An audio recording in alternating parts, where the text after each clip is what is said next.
Bu da bizim təzə robotumuz. Xoş gəlməyəsən. Səni də görüm xoş görməyəsən. Bugün əmin bu robot bizə işlərimizə kömək edəcək. Başa düşmədim. Mən bura nökər gəlmişəm sizin üçün. Mən belimi xarab eləməyin. Əslində belə baxanda nökərsən. Hələ. Ay zarafat elədim, yaxşı. Ay qardaş, bu robot bu evdə oqqa verir. Gəlin aparın bunu. Oqqa verəm. Biz artıq dost olduq. Və beləliklə biz digər məqsədlərimizə də artıq yavaş-yavaş satmaq üzrəyik. Məqsədlər, nə deyir bu? Ona biraz işgəncə vermək istəyirik. İşgəncə verəcək. Qaqa getdi. Hə, getmişəm, narahat olma. Ay sən məni işgəncə verəcək. Hər kəsə salam. Bugün sizlərlə bərabər bizim robotumuza yemək pişirmək öyrədəcəyik. Bugün sən bizə yumurta pomidor pişirəcəksən. Başqa arzu. Sən canım biraz tez o yemək pişir. Mən verim sənə.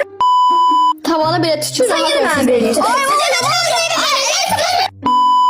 Hayda, yaxşı. Mən nə əmr edirəm, nə də sənə baxıram. Gedirəm orada oturam, sən işimi gör. Yəni sən oturub dincələcəksən, mən də burada nökərçilik eləyəcəm. Ha, orada gönlüm, belə şey. Mən qonşulara bir yavru olduq, heç nə.